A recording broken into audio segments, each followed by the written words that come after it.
Between the bridges, please welcome to the stage the thankfully former Prime Minister of the United Kingdom, Boris Johnson.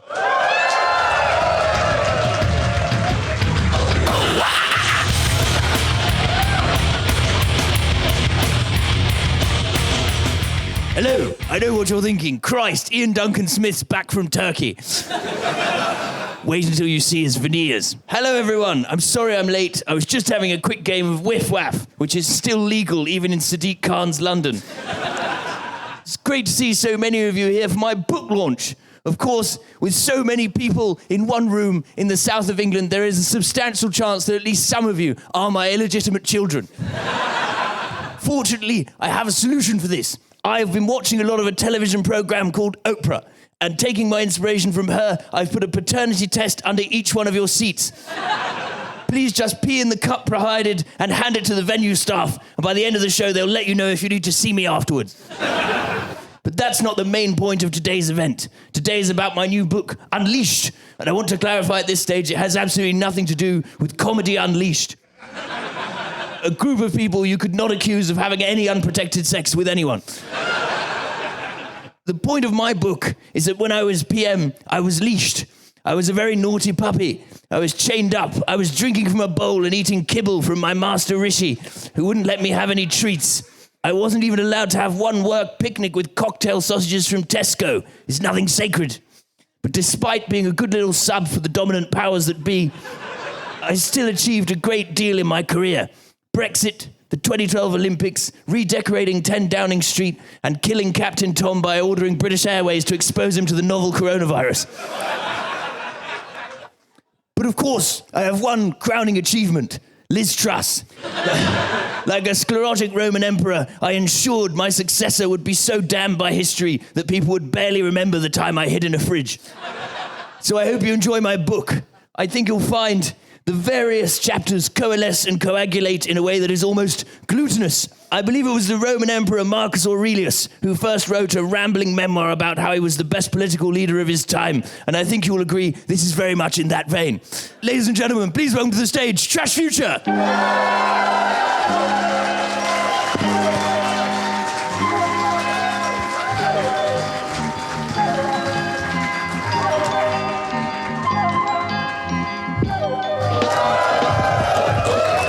Yep, that is the same wig I used for Liz Truss. Amazing how the Prime Minister changed, but the hairstyle was relatively consistent.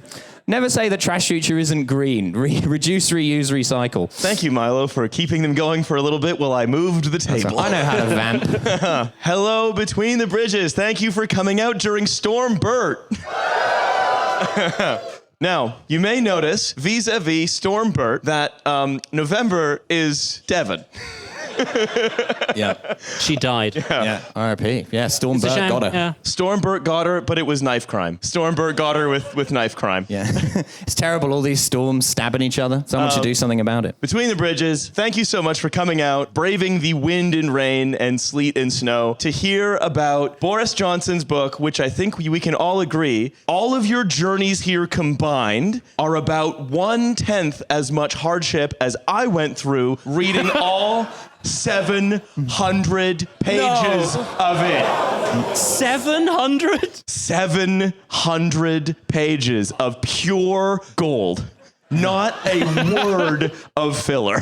Yeah. At least 400 of those pages are just guttural noises. Oh, no. Okay, you laugh, but No. there's one section where he starts each paragraph with like, biff, pow, thudderoo. Oh, my God. I was going to say it would be very embarrassing to be killed by a storm named like Hubert or something like that. Bert definitely comes close, but I think I would rather be killed by Storm Millhouse than read 700 pages of this. I was killed by Storm Poindexter. Also, I wanted to note, by the way, Milo, you mentioned, when Boris Johnson was here, he mentioned the fridge episode. He addresses the fridge episode in the book to try to make an excuse as to why it wasn't his fault.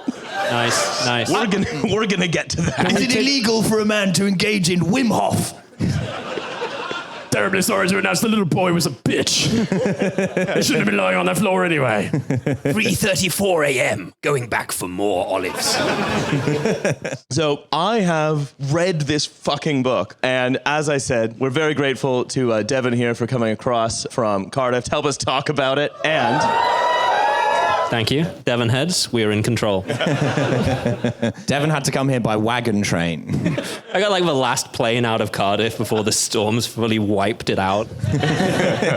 I want to get right. I have like 20 pages of notes. We're not going to get through all of it, but we're going to make a good college try. And also, the more sort of hooting and hooliganish you are, I will pick the hootingest hooligan to take home a signed copy of The Devil's Tune by Ian Duncan Smith. Crucially... There we go. Yes, I see full fingers. Yes, that's exactly what I wanted. This is going to make you a posting superstar on all the uncle forums, all right?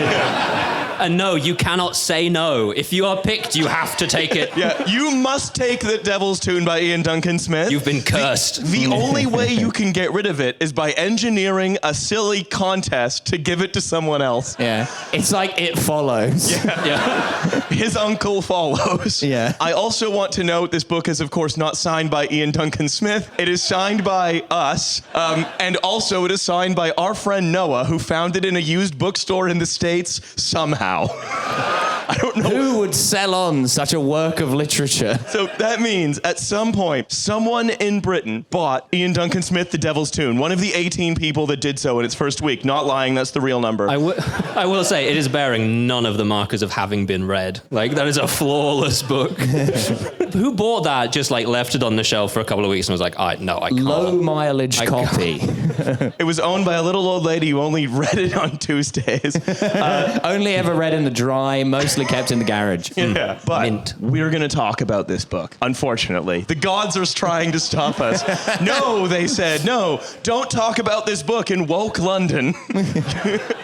Another thing before we start, though, I'd like to note, Boris Johnson, the first really relatable thing I think he ever did was haunt this exact... Festzelt, I guess. No, he was fired from the coverage of the U.S. election because he wouldn't stop promoting his book on the news. Yes. Which I think we can agree is the first normal thing he's ever done. And this was this 72 Virgins or this book? That would have been so much funnier. No, that was this book. Everybody, I've written a very racist book. You should check it out now that it's back in office. I mean, there is something to be said for plugging your book from 20 years ago and trying to find a way to make it relevant in the 2024 election. I've added an erotica section. It's all about polyamory. Further into this these days. Heard about book talk, they're calling it. Heard about book talk. I learned about polyamory and I thought, Christ, I've been doing that for years. I met my good friend Eric Adams, who said what I've been doing for years is actually polyamory. Eric Adams is legitimately polyamorous. It's very amusing. No, he's a polyamorous vegan who's unhoused. I'm just imagining an Eric Adams comparison. He wants to promote his friend's book, and he's like, this is like the Torah for Armenians. The Eric Adams polycule is just him, his wife, and 14 agents of the Turkish security services. Istanbul's always the primary partner. So I'm going to start, as always, with some quotations and examples that I think capture the mood of the book before we go through it. So I'm going to read two segments, one from the very beginning and one from towards the end. You have to understand how it felt in those early days in London. As the banking crisis took hold, it felt as the air was coming out of the gigantic bouncy castle that was folding and collapsing before our very eyes. My job was to, and I'm reading the next lines verbatim from the book, go around and insert the nozzle of my patent morale pump into every orifice I could find. He loves to do that. So basically what he's saying is not only did he write a prescient political novel, he also invented vor. That's when he was being London mayor. This next passage is about his economic leveling up boosterism after COVID. On days like this, I would walk around the corridors of Downing Street shouting out, morale pump coming, morale pump coming. No. I'm sure he did shout that, to be fair. The idea that I was carrying some invisible paint morale pump, and if everyone was feeling a bit flat, I'd offer to insert the nozzle into the appropriate orifice and pump them up again. Dude, stop. Yeah, I love the idea that like trying to get whoever the human resources person at 10 Downing Street to understand, like, yeah, the prime minister's been threatening people with involuntary MPreg. No, I've just gotten really into balloon modeling. Who wants a little dog? And of course, right, the style is, this is Boris Johnson. So he's like, oh, I'm being a bit ridiculous. The thing is, he's being a bit ridiculous, but it's very thin because you're like, wait a minute, you've got like 95 children. You've been doing a lot of insertion of the morale pump. Hold on a second. Your self-deprecation doesn't work here, sir. 95 children, the follow-up to 72 virgins. Yeah. Next, I want to give you a sense of like the relentless tide of self-exculpation in this book, because all the way from things that were like widely mocked and weren't his fault, like apparently, well, I'll give you some examples, to things that were genuinely dangerous and things that are just provably insane. For example, he addresses the whiff-waff thing. We all remember the whiff-waff thing. Yeah, when he was whiff-waff-gate. I hate to be obligated to remember the whiff-waff thing. I don't actually remember. What is the whiff-waff thing? No, I have no fucking idea what the whiff-waff thing is. Do you guys not remember this? I didn't realize how niche a reference I was making. I will read the passage. And this is he's giving a speech at the end of the Beijing Olympics about the London upcoming Olympics. As my jingo spirit climbed, and unaware that I was being watched on British TV, I claimed British paternity for just about every sport in the Olympics. My detractors, of course, leaped on this stuff, all true, by the way, and said it was just the kind of chauvinistic codswallop to expect from Johnson, and accused me of being disrespectful to our host. However, I felt I caught the mood of the moment near enough, while then claiming that actually, ping pong was invented in Britain at the sort of tables of gentlemen's clubs, only we called it whiff-waff. There was an insertion involved also. It's slightly different in translation. Yeah. We gave you whiff-waff, opium. There are others. Yeah. So, and of course, when he says this, he's meaning to be a bit ridiculous, but then he's going back and saying, oh no, actually, I was right. Anyone who said I was being faintly ridiculous is actually the one who's wrong. It's just one example of the bizarre amount of score settling that happens across all 700 pages of this book. I do recall, just this is him in character, the footage of him visiting like one of the more, if not most, sacred sites for Buddhism in Myanmar and starting to recite a Rudyard Kipling poem, and the British ambassador was like, stop, no, not here, not appropriate, Prime Minister. It was never a bad time for a little bit of Kipling. He's like, no, not here, not the place. And I'm really not making this up or exaggerating, genuinely. What about a country slice? Another one is where he's talking about, I mean, again, this is classic him, and a few times in this, because I'm talking about Boris Johnson, you will see like a wooferendum sign just sprout naturally beside me, unfortunately, or I will become like a Romaniac. It's just because you're talking about Boris Johnson, it's difficult to talk about him another way. Our surprise guest is the Stop Brexit guy. Yeah, we've given him a vuvuzela and stationed him at the back of the room. We've got the world's most annoying hype man. That's right. So he also is talking about the 1990s, right? He is talking about, preparations for pandemics and things. He's like, well, I didn't want to do anything because I remembered when there was Mad Cow. You all remember Mad Cow? The thing where... Yeah, my bloody ex-wife. The thing where British farmers were feeding other cattle, and it was causing a kind of prion disease to emerge in the cattle. And if you ate that cattle, there was a non-trivial chance that you would get a neurodegenerative prion yourself and then die. But it's not all bad. You could get a job at The Spectator.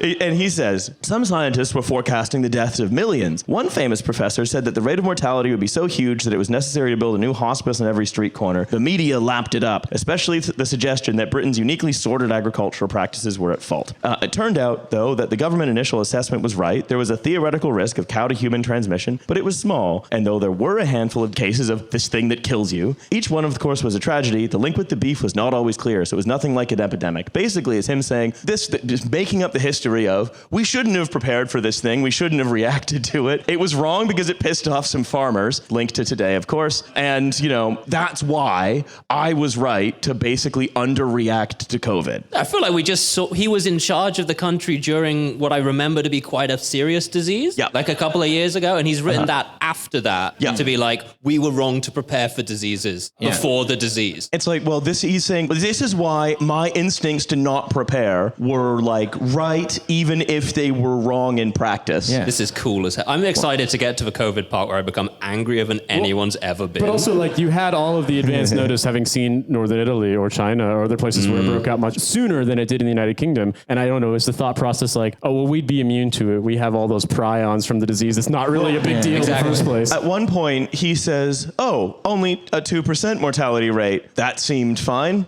Okay. Well, no, but you're missing the point, guys. The point is that it's bad to do inheritance tax reform on farmers because then the farmers are going to be forced to feed their farms to smaller farms. Yes. And that's going to make all the farms very sick. The whole book also, in some cases, just reads like a 700-page column. I really don't recommend reading it.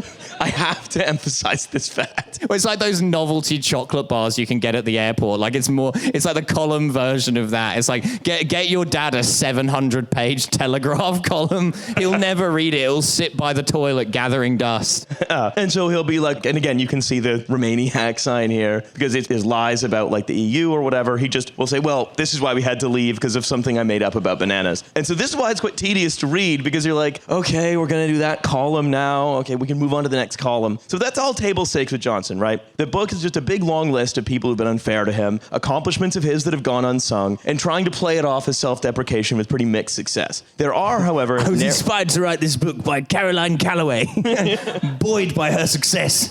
I also have to say before we move on, and I know we have to move on, that I was thinking silently. I was in rapture here, and the more I think about it, Boris Johnson is probably the person on this planet the most pleased by an enormous Toblerone with his name on it. Imagine the look on his face when you give him a great big Toblerone that says Boris. All of his 95 honestly. children clubbed together. Yes, exactly. To get him a Toblerone that has to be delivered by one of those sort of like double articulated lorries, like a 2-trailer one. It's an articulated Toblerone. It has to hinge with the... Okay. Why couldn't we have a British double-decker Toblerone? with Boris Alexander de Pfeffel Johnson written all the way down the side. So the other thing is, because Boris Johnson is a very vindictive person with a perfect memory for every slight he's ever received, there are major narrative plot points and hooks throughout this book. I keep pointing to this one as though it's the book. No, there are no narrative plot points or hooks in that book. We have to be clear, due to gaming regulations. No, that's wrong. There was the uncle threat. That's true. Yes. Have you met my uncle threat? Yeah. Well, that's a reference to Sun Tzu. If in doubt, threaten his uncle. Attack where his uncle is weak. When the uncles feel they are safe, attack. When his uncle appears near, be far. So there are like narrative major plot points and hooks in this book that I fully don't remember as someone who as a job pays attention to this stuff. So for example, I'm going to ask you a question and I want to hear by acclamation, do you not remember this? If you don't remember this, big cheer. Remember when Baroness Hale wore that spider brooch?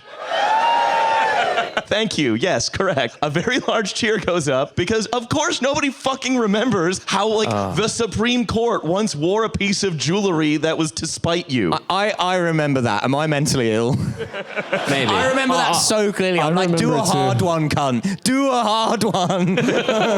But also, I will say that in recent history in the United Kingdom, wearing a brooch to spite someone, this is the least racist example of it. And the award for least racist spite brooch goes to Baroness Hale.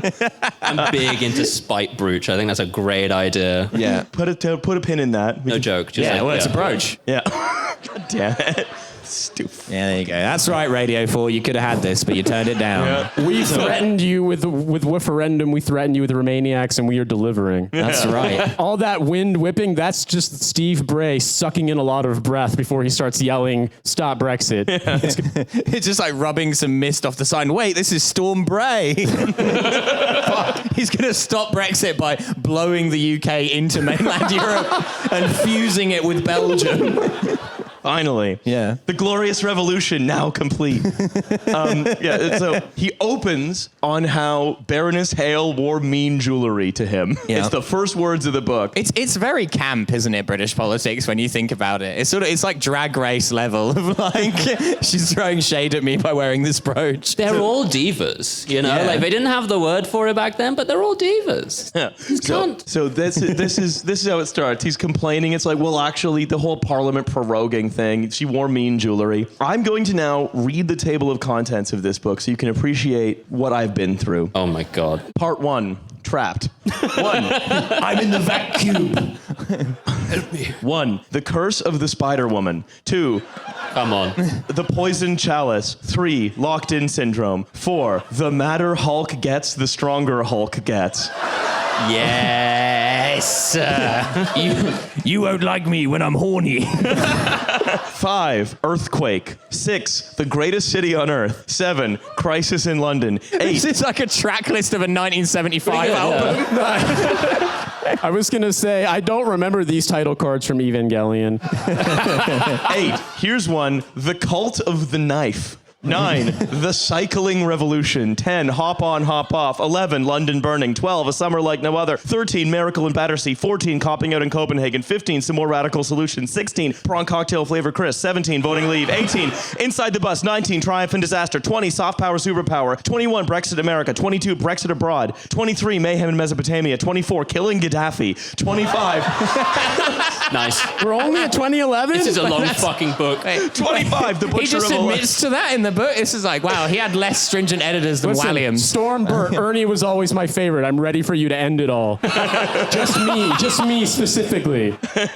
25, The Butcher of Aleppo. 26, Going Global. 27, Selling the Same Camel Twice. 28, Freeing Nazanin. 29, Putin the Poisoner. 30, Golden No More. 31, Teacher to Read. 32, The Road to Serfdom. 33, Chucking Checkers. 34, Infrastructure Revolution. 35, Zoonotic Nightmare. 36, How the Crisis Began. 37, I Am in the Intensive Care Unit. 38.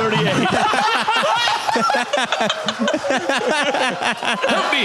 Help me! 39, this one doctor is whispering in my ear. 38, Silent Streets. 39, Closing Schools. 40, Build Back Better. 41, Fighting the Tide. 42, Dylan, my dog, sniffs them all. 43, If I Had a Hammer. 44, Vaccination Miracle. 45, Rollout. 46, Surviving the Bear Pit. 47, Triumph at Carbis Bay. What the fuck is that? What the fuck is that?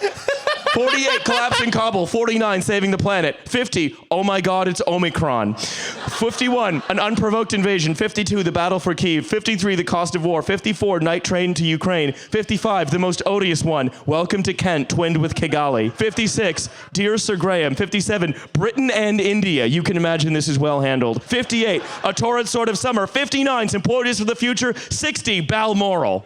No. He admits to 2 murders in this book. I think half of those chapters could be chapter titles from like the memoir of a paedophile British army officer in the 19th century. Sorry, Devon. I'm sorry. I'm still in a little bit of a reverie of the pacing there with I Am in the Intensive Care Unit. Yeah. Really like that. Yeah. Oh, my That was like goodness. spoken word. It was quite impressive. Yeah. Look, the people braved Bert. Yeah. So, to understand how I came to be Prime Minister, it helps to remember how grisly it all seemed in the years after the EU referendum. The country was in shock, but the ruling classes, of which I am not a part, of course, were all at 6s and 7s. Of course, this is because, this is my commentary here, everyone wanted leveling up. And this the other thing this book is about. Other than the systematic, dissection of everyone who's ever misunderstood, been ungrateful to, intubated, or otherwise stymied Boris Johnson's fantastic intentions for the country, it's a kind of alternate history where, leveling up really happened. Yeah. It's a look into a world where all of that stuff occurred. And the funny thing is, a lot of the writing in this book as well is written for almost hang on a second, so many of these paragraphs could be lifted wholesale and placed into a critical book that is against Boris Johnson, because so much of it is, well, yes, I sort of improvised this policy while giving a speech in Walsall. It then became a core of the leveling up agenda. I'd be like, wait a minute, that seems like you shouldn't do that. I've lived my life by one principle, yes and. As any of my wives will tell you. What we're doing in number 10 is we're filling the space and having fun with it. So this is the album of leveling up. It was about how Britain could be, and based on all I'd observed and done in journalism and politics, for years I struggled to articulate it. Then I hit on the phrase leveling up. Perhaps it would be good if I gave some illustrations. A few snapshots from my leveling up album. I was gaming on my... One of my sons showed me his Nintendo. I'd got level up and I said, ding. king. That's the ticket. I'm just imagining Boris trying to explain the concept of XP grinding to Boris Johnson. Yeah. I was introduced to World of Warcraft. I was able to become a busty nymph. I've got to bring this to Slough. This is crackers. They've got to find out about this. No, so he goes into a bunch of Etonian bluster, being like, I went to school. That's the epitome of leveling up. Where he uses bits of like Latin bafflegab to make the Eton seem like an actually magical place. Where he basically articulates the theory, which comes as the grades in exams are read out in front of an audience of all the boys who've done the exam. As I close my eyes and wait for the judgment of the examiners on myself, I feel like I'm in the presence of some ineluctable biological historical process. I've read somewhere that intelligence, like other human qualities, reverts to the mean. Like Attenborough breathlessly observing some law of evolution exemplified by a tribe of baboons, I can hear the genes for intelligence being expressed in some of the most powerful and successful families in Britain surely reverting to the mean, i.e., the people at Eton, well, they're not actually the smartest and the best, they're just the richest. Some of them are smart and great, which means they get these great opportunities. I'm going to devote my politics to trying to expand access to this opportunity everywhere, unless, of course, it means doing anything material, in which case I will not be doing that. I was going to say, and then what happened? Yeah, well, again, if the thrust of the book is I had all these great ideas, like from when I was mayor of London, and there were no problems with that time. Unfortunately, everyone who betrayed me stopped them from happening. Ever since I can remember, I always wanted to kill everyone's nan. I wouldn't consider any of us, I don't know about Dev, some of us are not particularly big gamers. Maybe you are, Dev, I don't know. I don't want to speak ill of your gaming habits. Oh, I partake. And so I feel a little bit circumspect making so many gaming references, but it is odd to be like, if someone said, could you come up with a perfect example of what happens when a British guy tries to talk like Sephiroth? I feel as though you read 700 pages of that, and there weren't any fun mini games. You didn't get to go on a date with Bert or something like that in between it. I kept on thinking that my limit break's gotta come soon. Riley just like sending us photos of himself crying at midnight. We're like, keep reading, keep reading. Well, that then kind of poses the question of what is Boris Johnson's limit break? Well, it's to have a kid. 97th child. It's the nozzle. Yeah, that's it, the nozzle, yes. Yeah. Total nonna-side. Takes out everyone's nonna, no problem. I hate Italians.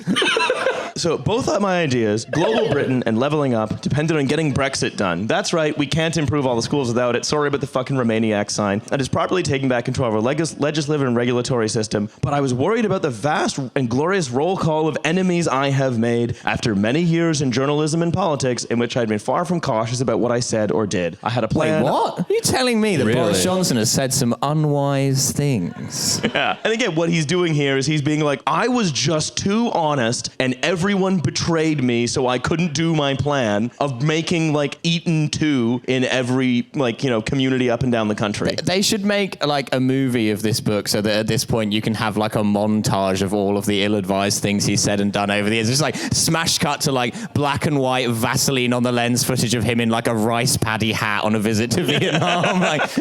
Well, also, like, the thing about it is that none of that ever matters until it does. Like, because everything he ever says or does, no matter how gauche or how offensive, how genuinely offensive, like, everyone understands the rules are, you do not acknowledge it. And it's like, I think back to this, it's a stupid example, but do you recall when a certain former labor leader mentioned that he liked the James Joyce novel Ulysses, and everyone's like, either, there's no way you read that book, you fucking idiot, or he's getting above his station. Now, in Ulysses, there's a chapter where a guy, basically, the narrative explores this guy's thoughts, and it's some pretty anti-Semitic shit, right? It's pretty bad. I mean, it's written to be the character in the early 20th century, but nobody in the press who wanted to go after a certain former labor leader had read the book, so they couldn't make that. Whereas Johnson is like, hey, I wrote this novel about how all Muslims are in the secret Muslim technodrome trying to plan out, their heist, but they're also too stupid, and also the only way that you can achieve security is to get rid of all the woke laws, and the cop who commits crimes and beats people up all the time, he's the only wise person. You're wise to think, actually, I should be racist to everyone.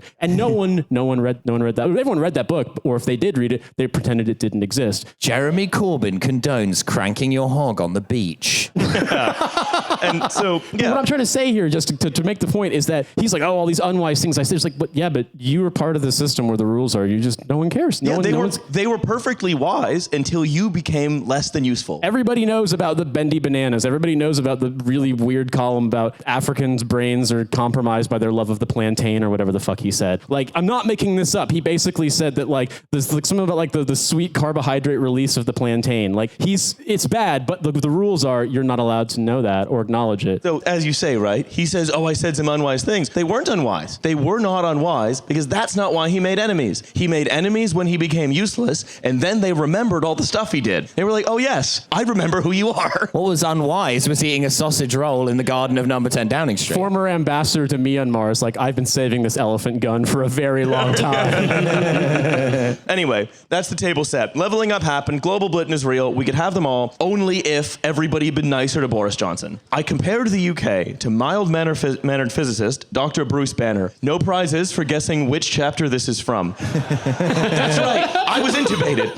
He begins to get angry at the injustice of his position, and the rage takes him over, and he morphs into the great green Goliath, the Incredible Hulk, or as the Incredible Hulk used to put it, the madder Hulk gets, the stronger Hulk gets. Whereas to me, he feels like British Frank Castle. Yeah. But there's no guns, so it really changes the plot of The Punisher. British Frank Castle, but instead of shooting, he just either complains or sires children. Well, that's the other thing, right? He wants to address everything. So he says, this is him addressing that time he stole that guy's phone. Scene setting. There was, it was the 2019 election, and the NHS throughout the country so underfunded that there's a lot of like people being seen in halls or like lying on beds of coats. They used to call it the winter crisis, and now they just call it the crisis. The permanent situation. Yeah. And so there was a kid who was ill lying on some coats, and his father, when Boris was like, his name was Joe Pike. I thought he was going to ask me about fish. Genuinely what he says. Goes up and says, he's talking to him, says, Boris, please look at this photo. It's a picture of my kid. Says, hey, he held out his phone and asked me to look if I could bear it at the image on the screen. But I knew what he was up to. I was familiar with this technique. You're gassing away in a TV interview, and a reporter suddenly hands you something incriminating, a leaked document that purportedly contradicts what you're saying, and they film your befuddled reaction. It happened quite a lot with a particular journalist while I was mayor of London, and I devised a cunning solution. I would always take the offending document, fold it up, put it in my pocket, and carry on talking about whatever I wanted to talk about. Applying the same principle. Hell yes. Hell yes. Well, the problem was that the child's dad, Laura Koonsberg, didn't have a good shot. Yeah. She was in the PTT. And you're like, stop, distract him, move him. Laura Koonsberg touching her ear. Yeah. I got a clean shot. With touching the other one. Yeah. I took Pike's phone and slid it away into my pocket, saying that I'd look at it later. This, of course, looked deranged. Yeah. Incredible. It was then I remembered a trend from when I was mayor of London. Happy slapping. I decided to introduce him to the knockout game. Again, he was useful at that point. He could have done the knockout game with Joe Pike and it would have been fine. They would have been like labor activist assails prime minister's fist with dangerous face. Pike rightly pointed out to the viewers that not only was I refusing to look at the picture of a young boy suffering, I seemed to be taking his phone. However, I'll have you know that this barber coat has lots of phones in it. I've taken them from people up and down the country. They never complain. I can see how it might look like that, yeah. I'm commandeering this phone for the government. I've invented a new national sport of London, phone snatching. We use one of these motorized peds. In my defense, material of these journalistic ambushes often turns out to have been misleading, especially NHS horror stories, and we cleared it up with the doctors at Leeds General in the end. So apparently... Yeah, we solved that. That wasn't his fault. Apparently, it was normal for him to take the phone, and there was no problem, and, it's a bit funny, I'm a bit silly, Boris Johnson, but actually, that weird thing I did was perfectly normal and explainable. So what you're saying is... It's so weird to be like, remember every embarrassing thing that seemed to happen to me in the media. You're wrong for thinking it was weird. So what you're saying is if someone steals your phone and they're riding a Boris bike, it's like reversion to the mean? Yeah, that's right. Yeah. It's what it was intended for. This is like if like Tony Abbott wrote a book where he was like, and it was normal for me to eat that onion. I was like, oh, this is a farmer, he's got a nice onion. He's put a lot of work into that. I'll give it a go. It's like a popular documentary history of cultures that eat onions like apples. Yeah, it's fine. I'd been reading the book Holes, which is a fantastic novel by a great author, and I thought I'd give it a try. What's wrong with that? I've been reading the book Holes, which is, of course, postgraduate reading level in Australia. No, sorry, Australia. I love you. Yeah, fuck you. Remember the thing where he hid in the fridge? We all remember what he hid in the fridge. Yeah. Thank you. That's good sports nonsense. That's a play for the book. Quote. He's going for it. He's ahead.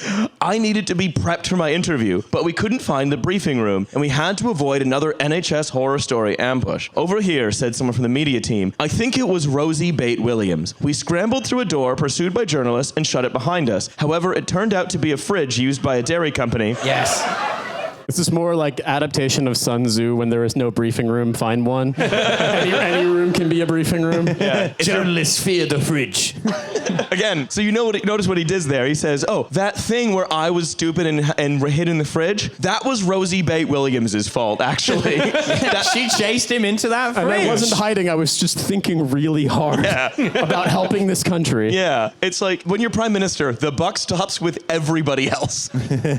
So this is being London mayor. Apparently, he's nearly killed by a bendy bus, and this puts him on quest to be mayor, which he wins, if you recall, basically by default because Ken Livingstone had been spot welded into the position for like 30 years. As I walked into City Hall, I noted the funky color schemes, yellow and purple, and the modernistic sans serif font of the signs. There were no flags, no portraits of the Queen, and I felt the contrast with Westminster. This was all about cool 21st century metropolitan socialism, and I wondered when I really fitted in. And in the next paragraph, I kid you not, he uses the word imposter syndrome.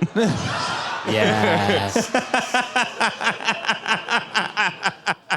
This is my favorite thing they do. It's like, yeah, no, you're right to think there should be someone more smart doing this job. Yeah. You are an imposter. Trust yourself in that respect only. DEI Boris Johnson, when there's not enough buffoons in your workplace. You need to employ a big old buffoon. So we also know Boris Johnson, broadly speaking, was not a great mayor of London. So we go through a few highlights of his tenure. First, he was plagued by scandal as top advisors kept on resigning. Thudderoo was the departure of my deputy mayor for government relations. He begins the paragraph with Thudderoo. Jesus A small Christ. and combative former leader of Bexley Council called Ian Clement. Bexley, let's go. Ian was caught in a honey trap in Beijing in which a beautiful Chinese woman drugged him, took him to bed, then downloaded the contents of his BlackBerry, including top secret information about planning decisions, and then used his City Hall credit card to buy a Blaupunkt car stereo. Sick. Good. He was seduced by a woman and then had his phone stolen. I call it the reverse Johnson. Also, first of all, respect to her for having done this. Also, why does the deputy mayor of London have top secret documents? Oh, planning stuff. But Top secret mound plans. yeah, top secret. President Xi, we found these plans to build a superstructure at Marble Arch. We presume it's some kind of covert missile silo. Otherwise, why would it cost £8 million and serve no obvious purpose? We recommend a preemptive strike. For official use only. No one outside of the governing circle can see this document that says, man, this bridge fucking sucks. So another couple honorable mentions of the things he did while mayor. Remember when he tried to make an airport on an artificial island in the Thames estuary that was going to be built over... Yeah, I see some flags. Artificial island of a Thames estuary represent. Let's go! Massive. Up. An artificial island in the Thames estuary that had only one major problem, which it is in the Thames estuary, there is a ship from the Second World War that is full of very high explosive that if you move it, it will explode. I'd been watching a movie called Sully. He really is like because I wasn't here for that. His plans are basically like, we elected a 9-year-old mayor. Like, I thought the whole like Just Williams sort of like rascally schoolboy thing was the affect that sold him to British voters, but he actually just is that guy. Like, this is the worst Freaky Friday I've ever heard of. The deputy mayor got honey trapped and was replaced by Nasher. How could we be wrong, I asked my team. No one had a better solution, and the new Tory-led coalition was still against the third runway at Heathrow, so what else were we going to do? Again, I have to emphasize, you're trying to build an airport on top of what is essentially an unexploded, very sensitive ordnance. It will explode. Even now, it's a huge problem for like Colchester, because they're like, hey, that ship full of the explosives appears to be falling apart, and if one of the masts breaks, which it's looking like it will at some point, it will explode, shattering every window in like Canvey Island. This is like Sun Tzu's reverse 9/11. Yeah, man. Furthermore, you can't go reinforce the mast because if you go on the ship, it will explode. You know, I did always find it very funny that there was like a very like early Ice Age sunken continent off the coast of Britain called Doggerland. That's what they call it. And I'm not making this up. But the fact that there's Doggerland. Doggerland represent. Yeah. The Let's fish go, people. Doggerland. Yeah, the fact Let's go. that Yeah. sunken British Atlantis is called Doggerland just feels so perfect. But the fact that there's also like the ship that kills you off the coast of Colchester, it just seems so perfect. He shags where he wants. He shags where he wants. Now, I need to tell you, Doggerland is mentioned by name 4 times in this book. Well, he knows you need to return with a V to Doggerland, where the trees grow Ford Cortinas, ready for dogging. It's like Elysium to the Brits. When we die, we'll go to Doggerland beneath the waves. Maximus Decimus Meridius running his hands through the hair of MILFs who are knelt down by the bonnet of a Ford Focus. I have to mention this too, because when Riley was out one time and we did an episode about the UK water situation, we learned that no new infrastructure has been added in the UK since 1986 when they privatized water, and the third of UK water usage goes to leaky pipes. That's all table stakes. It's true. Well, actually, I was wrong though. One new bit of water infrastructure was added. Boris Johnson had them build a desalination plant in the Thames estuary in the wrong location, so the water is not it's too salty rather, or the flow is too varied for it to work, and it's powered by biodiesel. I'm not making this up. It's never been used. It is a bigger waste of energy than like Grok AI. It does even less. We're going to kind of maybe desalinate water with leftover chips grease. Somehow it's going to work. He built this in 2005. This is the greatest country in the fucking world. Yeah, I honestly think that. But also it's like, when things are going bad, how do you cheer people up? A boat whips shitties in the middle of the Thames and honks its horn. Fuck yeah. We might Sometimes the die boat is tonight. just barely waiting to kill anyone who touches it. Like, I have to know, we're like partway through his mayoral term, haven't gone to the Olympics yet. It's 7:50. all right. Oh my God. I want to note about the bus. He made the new bus that has the hop-on, hop-off platform. Again, a detail of why this is a good idea, even though these are now closed forever and don't work and have like extra staircases for no reason. He says, I remember the route master is outside my house. We learned how to get off right outside the house, even if the lights were going green and the bus was starting to pull away. Because prizes in life go not necessarily to the swift or strong, but those who are willing to bust a gut and mount a moving bus from the rear just to make an appointment. Why was it now forbidden to give people that option? We were losing our national mojo in our willingness to take risks. If anyone was ever willing to mount from the rear and bust, it was certainly Boris Johnson. I agree with him actually on this one. He's spitting on this one. I didn't realize that this whole boondoggle was basically his sort of misremembered childhood fantasy about non-consensual bus riding. Yeah. And it's like, Wait, hang on. I've got a theory about this book. Is it like written in one of those codes where like if you ignore like every second word, the whole thing is actually just an erotic novel? He does more things about like talking about knife crime where he's like, I listened to the left-wing criminologist, but baloney, we just kept putting people in jail and then the crime went down. But we want to talk about the Olympics. I hadn't been expecting to make a speech, but on the way to the Hyde Park, my advisor suggested that a few words might go down well. He said to me, and those were his exact words, just riff it. Say anything that comes into your mind. And I thought that's a bloody good idea. So I sensed this was not going to be a difficult crowd and told them, quote, the Geiger counter of Olympomania is about to go zoink off the scale. That's what you said to us before we came out tonight as well. Yeah. You're like, don't worry about it. Yeah, that's like the traditional way you open any public event in Britain is you say the Geiger counter of Olympomania is about to go zoink off the counts- scale. It's like a counts the line from Geigers. Young Sheldon. Yeah. So with 2 weeks to go, we had the X-ray machines, we had the screening systems, we had a U.S. aircraft carrier off the coast and a Starstreak ABM system on a housing block in Hackney. Then suddenly, What event is that for? the missile event. competitive missile. It's the 6th event in the new sextathlon. Of course, many people got jailed protesting this, but Yeah, of course. oh, yeah. I mean, 100%. Again, this is all about everything that he did was fun. Everything he seemed to do that went wrong wasn't his fault. All this stuff. The following morning, it was my happy duty to show the Queen around the Olympic Park, and she asked if people enjoyed her performance in the opening ceremony. I heard the reviews have been uniformly terrific. Moments later, I showed her an And he is so keen. He is so keen to defend this one thing. He devotes like 10 pages to talking about how great it is and how everyone should love it. And it's like our Eiffel Tower. A few moments later, I showed her the ArcelorMittal Orbit. A structure which she professed to find, quote, fascinating, which was one of the proudest moments of my life. He spends so long talking about how we came up with the orbit, how he got Lakshmi Mittal, who's acknowledged in the credits of the book, how he got Lakshmi Mittal to fund it, how it's also a helter-skelter that you can go down. He doesn't mention that it cost 30 pounds. Did the Beijing Olympics have a helter-skelter? No.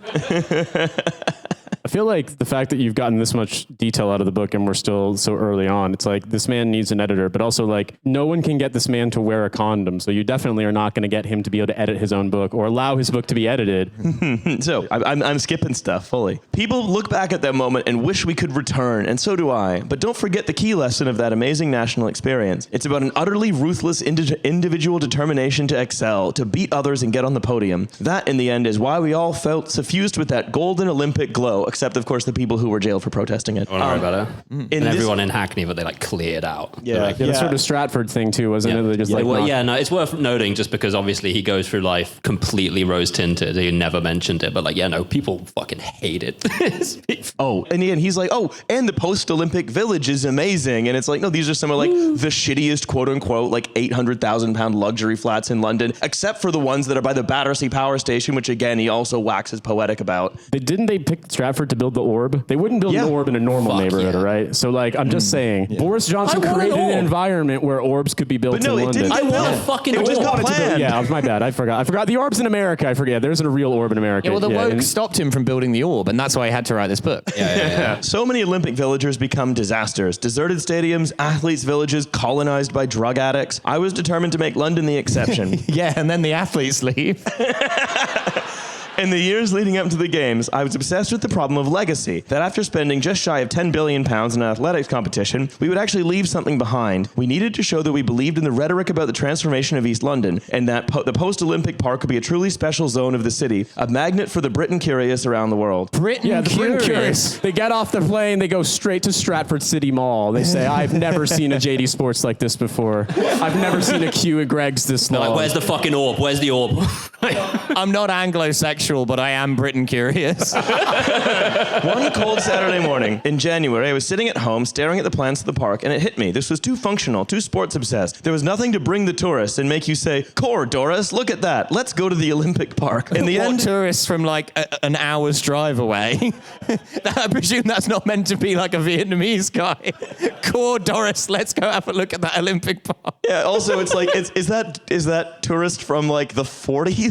Yeah, that's right. Time tourists. Yeah, the Olympic Park. Why they've built some kind of general commentary on towerness. But also the time tourists are going to be furious that the woke canceled the orb. They traveled through time to see the orb. Yeah. Didn't get built. Instead, they've just got Stratford, Fish Island. So in the end, we came up with the orbit, which is like an exclamation mark with a question mark superimposed. The largest piece of public art in Britain, and even though it has its detractors, many people like it. Are we talking about the mound now? No, the tower. Excuse me, the tower, yeah. At one Pride dinner in Brown's Hotel, I announced that we would be hosting gay marriage ceremonies in the Olympic Park so that the register would be able to bring the service to a climax by informing the happy couple, quote, "You may now take your partner up the ArcelorMittal orbit." Yes! So to bloody speak. What is that Cockney rhyming slang for, I wonder? Oh, and then you take her up the orbit. Yeah, we were all singing that in the Anderson shelters back in the day. I'd even built a new cable car across the Thames. Like so many of these projects, this also had its detractors. But actually, it's beautiful and used by 1.5 million people a year. And the numbers are climbing steeply after the pandemic, up 200,000 year on year. He takes like a whole page to defend the cable car. Genuine, real question. Who's been on the cable car? Okay. That's like 5 of you. Yeah. Take it on the cable car and then on up the orbit. You'll have a tin of sweet corned beef. Something like that. I guess fuck us then. Boris Johnson was right that people love the fair cable enough. car. Yeah. Now, A new up. Cloghead song. he also, remembering how that MP got murdered, he wonders for a moment, had I inadvertently potentated this latent virus of racism and extremism? As the details of Joe Cox's murder became clearer, the shock spread through the bus. Penny was in tears and members of the press corps were visibly upset. He then goes on to say, I don't think I had anything to do with that, and then moves on. Unlike Gaddafi.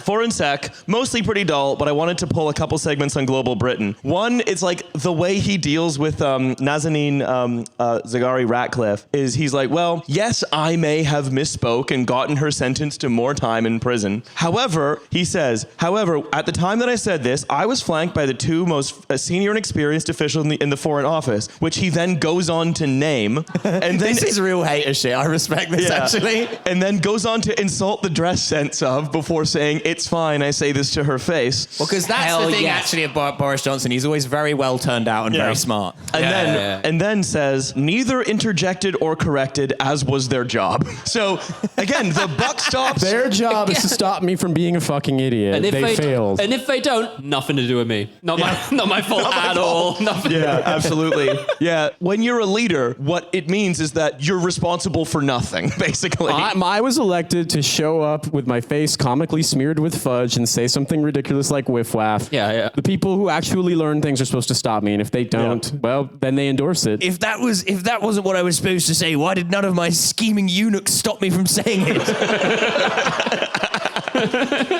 Even more significant, perhaps, are the changes currently happening in Saudi Arabia.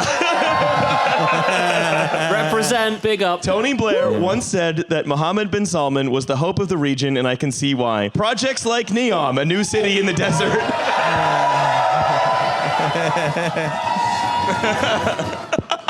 So one of my best friends is here, who is himself half Saudi, fucking hates Mohammed bin Salman, and I see him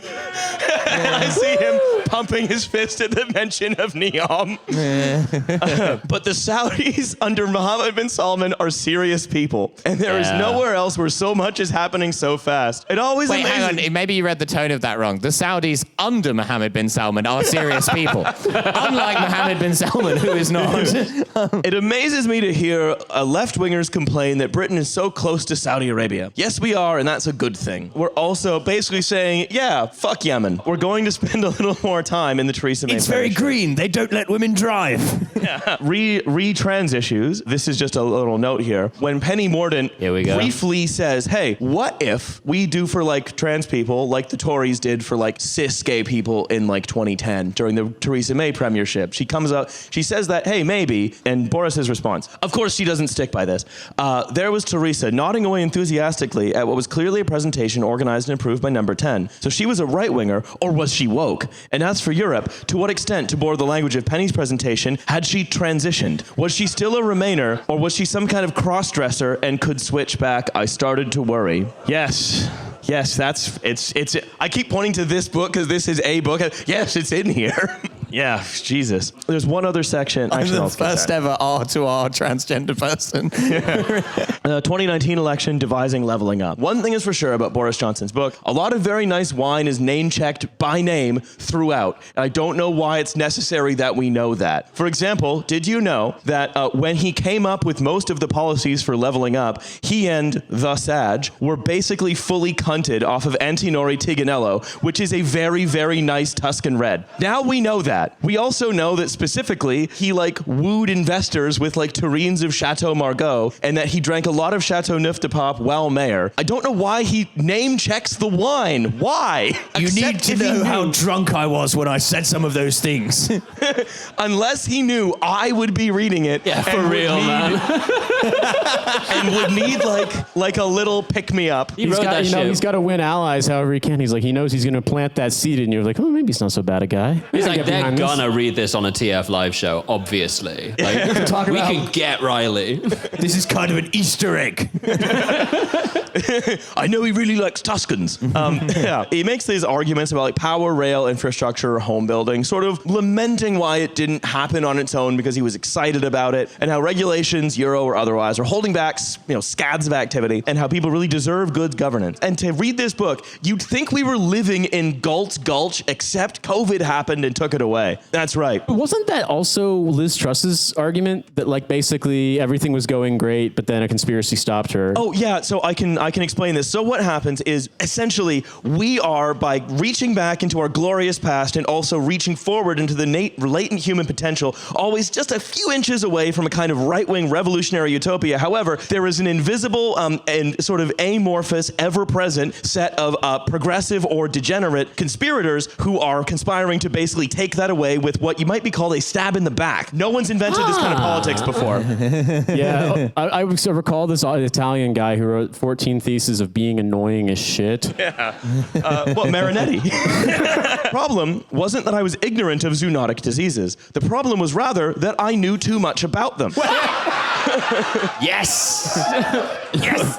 And I knew about Sometimes you get a bit randy and you look at a house cat and you think, well...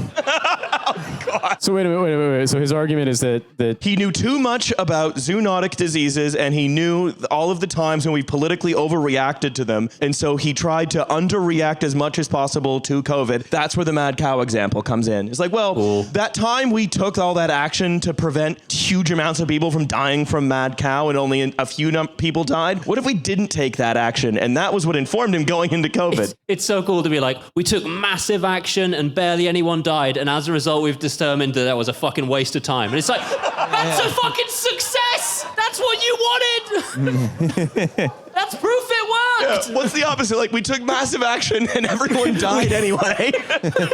We took massive action, barely anyone died. Oh well, fuck him next time, fuck him. He's A/B testing, he wants to know. You know what, is that his fault? He's a scientist. epidemiology makes you weak of spirit. I felt I knew my SARS from my Ebola, and I'd concluded two things.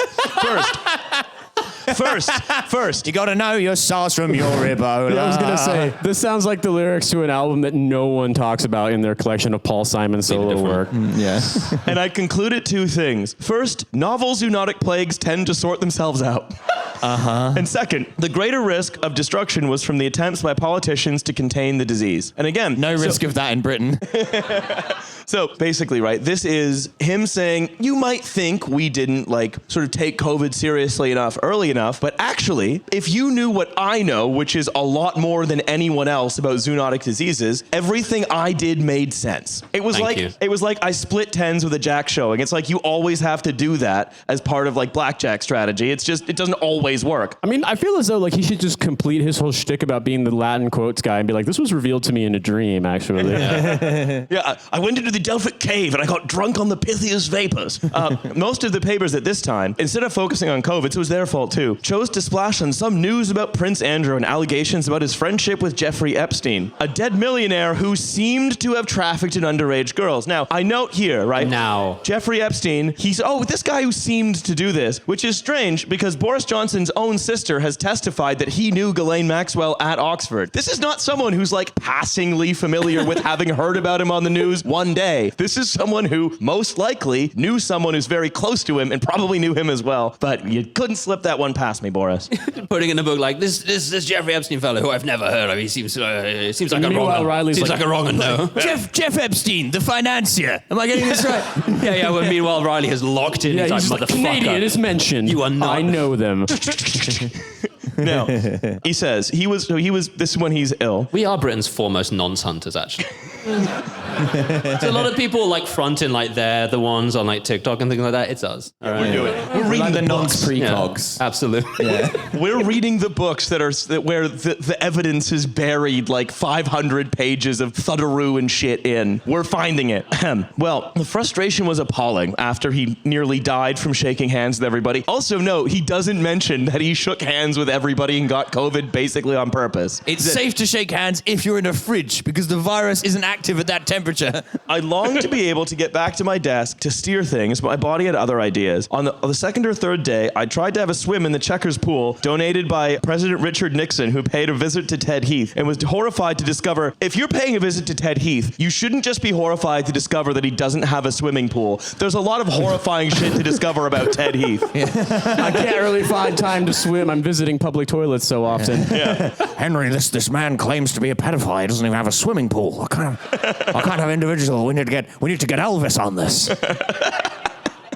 I'm digging a pool, Mama. It wasn't just... I don't know anything about aquatic engineering, Mama, but Nixon's giving me a mission. It says below the waterline, Mama. Never been to Little St. James. I can't leave Las Vegas, Mama. Swimming in a pool built for a pedophile takes me back to school. It wasn't just the physical distress. It was the guilt and the political embarrassment of it all. I needed to be boing back on my feet like an India rubber ball. It's so onomatopoeic, this book. I needed to be out there leading the country from the front, sorting the PPE, fixing the care homes, and driving the quest for a cure. Again, Did that happen? it happened mostly despite him. So the COVID stuff, again, it's just self-justification and bluster, and genuinely you'd think that Boris Johnson was like decisive and focused, and but for these things, he'd have been, again, brilliantly sorting these things out. But he wasn't. At every stage, he dithered and delayed and fucked up horribly and killed all the Nans. He killed the Nans. It was nanicide, as you said. Yeah, it was not complete nonicide. Nonicide, No, that was Northern Italy. Nonicide was what happened in The Dolomio family was decimated. Just setting fire to a huge pile of felt and weeping. It was so embarrassing for me. I'd come round from being intubated and everyone is saying that Nazi Reagan was the throat goat. I'm like, hang on a minute.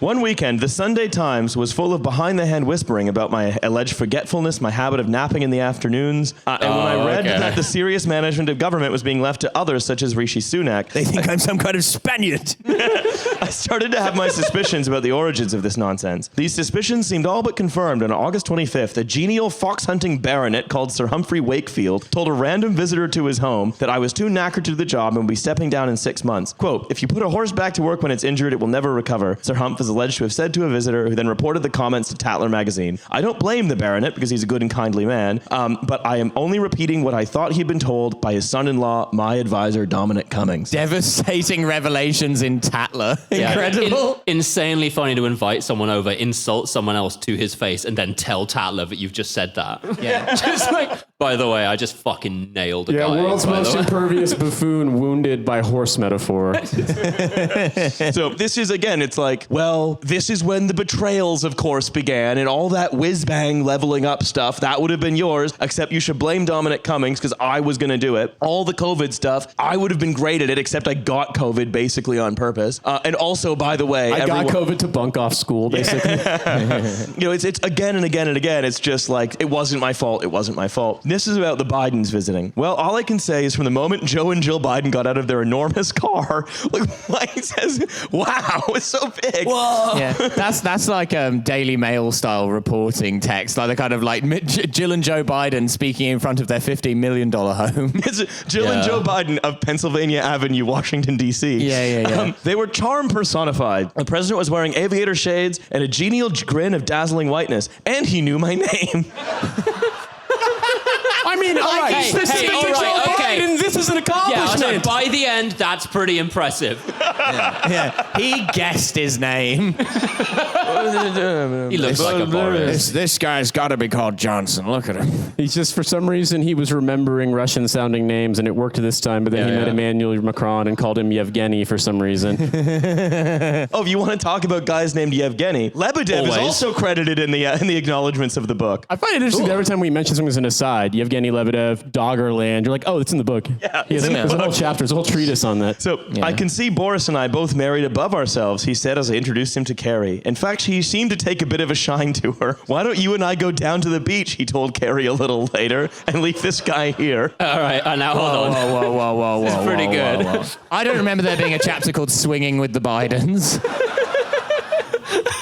I wonder why Carrie Johnson put that pampas grass in front of number 10. Look, you become president, you have to meet every single world leader. One of them might let you fuck their wife, all right? If you're not trying, no one's gonna say yes. Yeah, no, it's you miss 100% of the shots you don't take. Absolutely. Yeah, there we go. Boris Johnson gets to fuck Jacinda Ardern's husband. Rules are rules. But he's got trouble back at home explaining to Carrie Simons that Joe Biden didn't mean any harm by saying she looked like she had delicious fingers. Yeah. Ugh. I'm just, all right, for people unaware, at one point in 2020, before they kind of coronated Joe Biden and made that happen, there was some event where he was with his wife, and she gestured towards him while she was speaking, and her hand was close to his face, and he just... Yeah, I love that photo of it. And I mean, the best way I can describe it is it looks like she's feeding an iguana. He's a freak for real. It's definitely one of the photos of all time. So he now, of course, is talking about Partygate, where he's like, oh, this was nothing. This didn't mean anything. And it's like, yeah, you're kind of right. The British press sort of decided to make a scandal out of it. But he's, again, because he doesn't understand that, like, he had ceased to be useful, that this is just when he thinks everyone turned on me because I was doing such a good job and they were all jealous. That's the argument he makes, is that everyone who turned on me was jealous of what a good job I was doing and thought they could do better. And so that's why, all this normal stuff we did in Downing Street, then they all reported on it badly. And again, he's like, no, you don't get it. This is all the same stuff you've been doing. You just pissed off too many people. I did nothing wrong. No one liked the Dolmio family anyway. We should have been focusing on good homegrown culinary families like the Home Pride boys. How can you dislike me? I've rid you of that job with Captain Tom. He said, Captain Tom's also in the book. He says, Captain Tom Glory Hole is not addressed, unfortunately. Yeah. That's leveling up. That's critical national infrastructure. Sucking Captain Tom's dick and killing him a second time. They say every man dies twice. Sucking his soul out of his body through his dick. So, now, the people who were against me were the competent and diligent ones, and here was this buffoon who seemed to shrug off all the disasters and absurdities and rise from success to success in one position of prestige to the next. It got their goat, and it made them homicidal, and I used to sense this problem, but I'm afraid I didn't do enough about it. Looking back, I'm absolutely sure that with enough love and attention, I could have restored relations with the party in Parliament, but I was just complacent, and I bitterly regret it. I was just so used to being the mayor.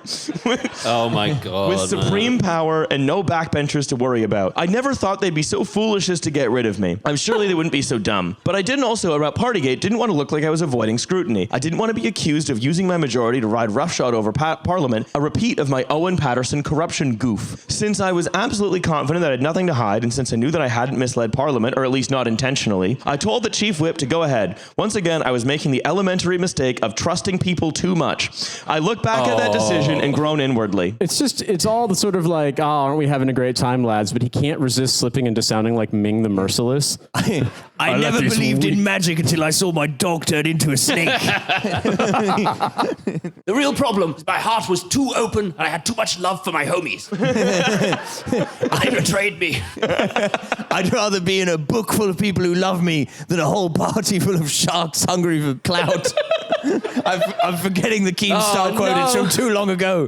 Now, Milo, The ancient time was very short, and it turns out the sharks were out there beneath the waves, far more numerous than I'd ever imagined. That is where you'd expect them to be fair. In retrospect, just clout shit funny to me. That's number one with a bullet for where sharks are. Yeah. Demois, just like likely place for them to be. For every Tory MP that I felt I could call my friend, there was at least one who was most definitely not on my side. Oh, he's in his fucking feelings so hard. Wait, this gets better. This is terrible. I groaned to Nigel Adams, an old friend who was organizing the fight back, called, and I didn't call it this, Operation Save Big Dog. Again, He's the big dog, baby. That was what they should have called the campaign to save the XL bully. He was the original XL bully. The real reason they got rid of me was I ate a toddler outside of Betfred. But it wasn't my fault. My advisors didn't tell me not to eat that told toddler. me the British government They should have stopped me. Boris Johnson has been humanely destroyed. no, I have a few more ones to get through here. I said to Charlotte Owen, one of my political officers who was helping with the whipping operation, these people all hate me. Cheer up, Boris. You're still legal in Scotland. When they first told me the chief whip was out for me, I thought, ooh, blimey. But also, like, you're telling me the inner circle of British government was working on Operation Big Dog, and it wasn't about somehow Clifford the Big Red Dog got stranded in Afghanistan in August 2021. That was the giant they killed in Kandahar. It was fucking Clifford. We've put him inside an old wooden ship in the Thames estuary. It's the only thing from keeping him from feasting on the people of Essex.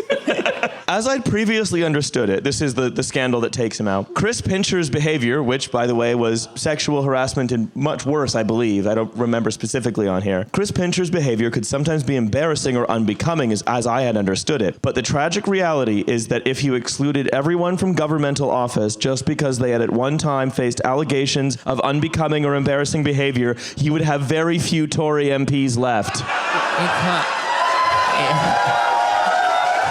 I'm sorry. You can't. Don't put that in your book.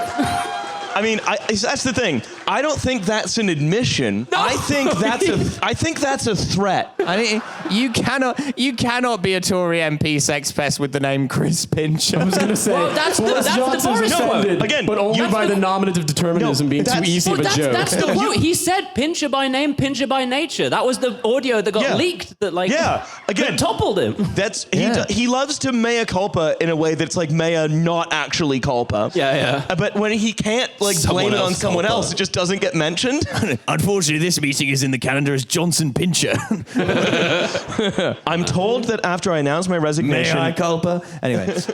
I was told after I announced my resignation that there was a fair bit of confusion on Tory doorsteps, with voters seeming mystified by what had happened. They'd voted me in, they had high hopes, and now I was being removed? Why had I gone? What was my crime? What was it really all about? What is the charge? For killing a nan? An irritating Italian nan? I hope the Did I do reader... a crime or something? I hope the reader will forgive me if I say that I find it all too painful to describe, but I feel people are entitled to know precisely why I ceased to be PM, or at least why I think it happened. So again, it's like, hey, everyone loved me. You all betrayed me. I hate you, and I'm sad. The entire book is like the drill, like, I just shot an entire AR-13 magazine into my leg. All right, here's what I think happened. Yeah. So what went wrong? It wasn't even Partygate, and it certainly wasn't the polls. It was, but never mind. It might have been both of those things, yeah. The fundamental problem was that too many Tory MPs just wanted me gone. Some had been rattled by the hate storms of Twitter, now X, the everything app. Which I might remind you is the democratic process for getting rid of it. That's just how that operates. Yeah. Well, you wouldn't guess it here. Yeah. They're calling me the first John Ashworth. Some dislikes me. You wouldn't tweet your MP. He's got to be feeling like a white John Ashworth. Some disliked me for personal reasons, and quite a lot of them still secretly opposed Brexit. So when Sajid Javid resigned over the Pincher business on Tuesday, July 5th, I was fairly phlegmatic. But when Rishi resigned later that day at 6 p.m., I was sad. It was worse than a crime. It was a mistake for both Rishi and the party, never mind the country, and I was proven right. Which again is like, technically, yeah, you were proven right, but not for reasons you understand. Many men wish death upon me. Also, it's like may I say, et tu, Rishi? The closest thing he does come to admitting an actual fault is he said that when he would go back to number 10 at the end of the day, he was really tired. We'd work in the evening, and he forgot to do politics with the party. That was my failing. That's it. He's the whiniest PM in history. This is like divorced dad in Christmas movie who realized he forgot to spend time with his kids, but with Boris Johnson, it's like he forgot to spend time with Ian Duncan Smith. Yeah, essentially. We would have done all these beautiful things. We would have gone on in the next 2.5 years to defeat inflation. Can't do that domestically. We would have been in the throes of delivering the infrastructure revolution and helping young people to own beautiful new homes, delivered in the 2019 manifesto. Police, doctors, nurses, and we would invisibly getting on with leveling up, even if the process had been slowed by COVID. Cutting taxes, simplifying regulations, getting Brexit done. We had Britain, the greatest place in the world to invest, start a family, and it goes without saying, if we'd all stuck together, we would have gone on to win in 2024, and a lot of my friends would now have their seats. Bet you feel pretty fucking stupid for betraying me, Boris Johnson. Listen, no one started more families in Britain than me. If you just let me get on with leveling up, Slough could have looked like the futuristic city from the meme that's the world if Latinos were Muslim. Or something. Exactly.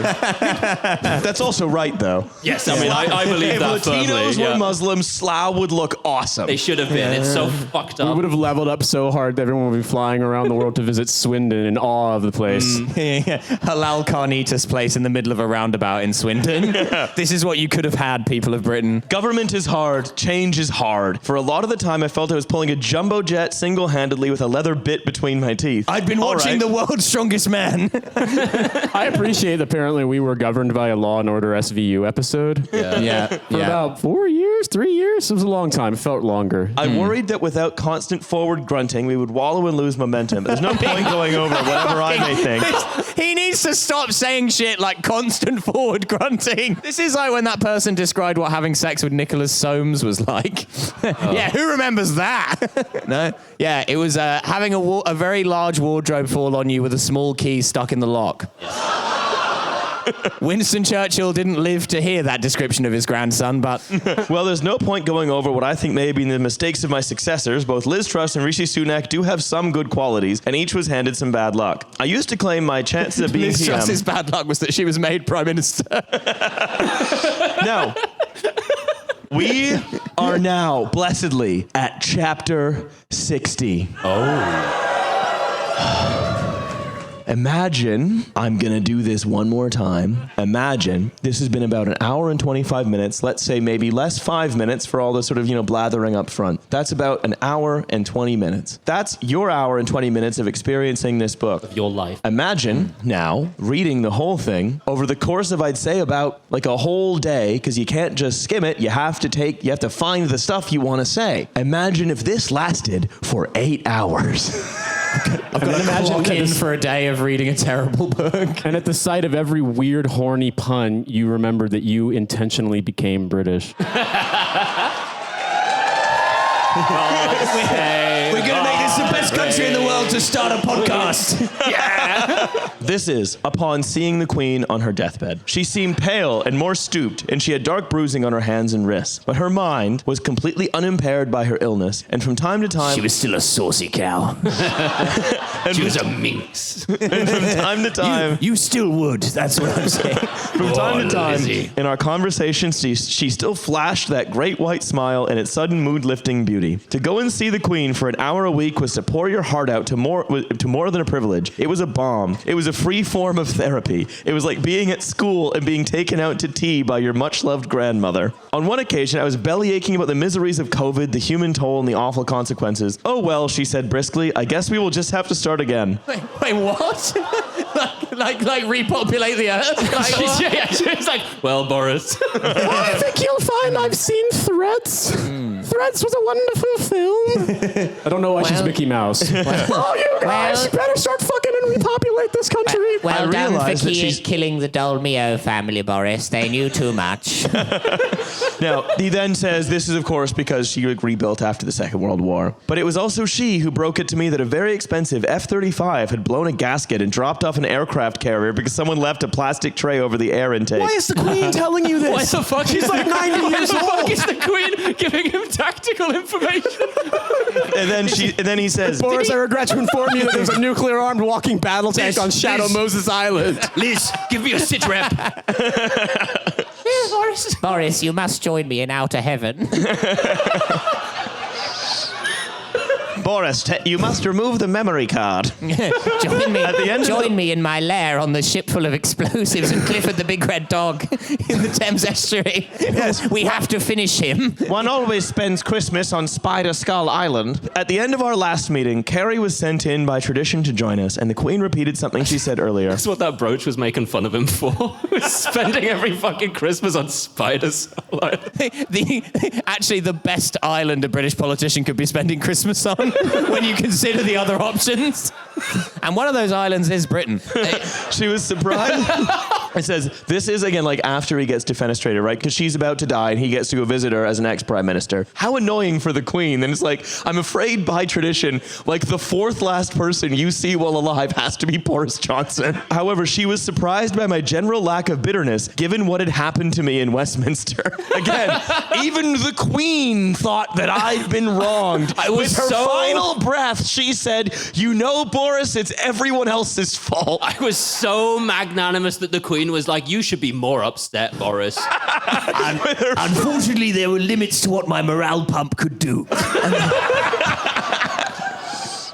There's no point in bitterness, she said, and amen to that. If everyone in politics and life could see the world as clearly as she did, the world would be a much, much happier place. I reckon that in the last 15 years, at or near the top of UK politics, I have built or done or set in train a lot of things that are useful, from hire bikes to nuclear reactors, bridges, and colossal new railways. We launched a program of leveling up to unleash the full potential of the UK, and it remains the right way ahead for the entire country. Thank you, Lakshmi Mittal, for the tower. And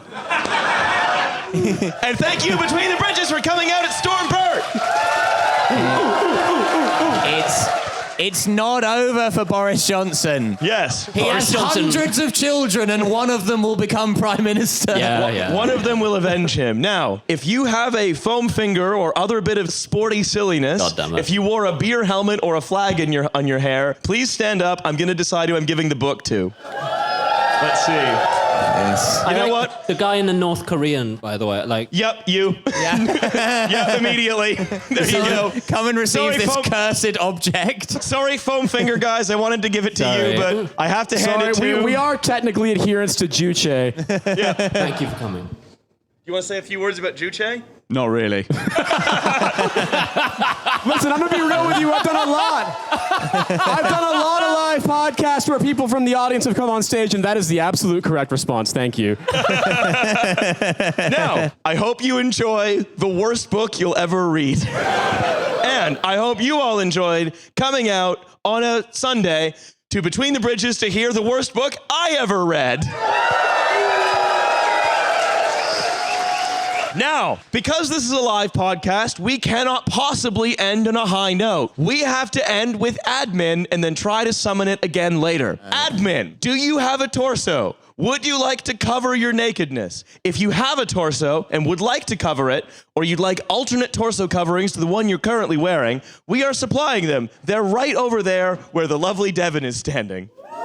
There we go. We don't sell them online. We only sell them at live shows. Everyone's like, please make a normal t-shirt. We're like, come to our live show and you can get one. Otherwise, you'll wear the weird joke shirts. Yeah. Come do the least normal thing possible, and you'll be rewarded with the most normal t-shirt. Yes. Are we willing to make a t-shirt that doesn't have like a Mesoamerican ball game joke on it or something? Yes. Are we willing to sell it online? No, we are not. We only sell it at the live shows. So, thank you very much. Here we go, Popes. Ex cathedra.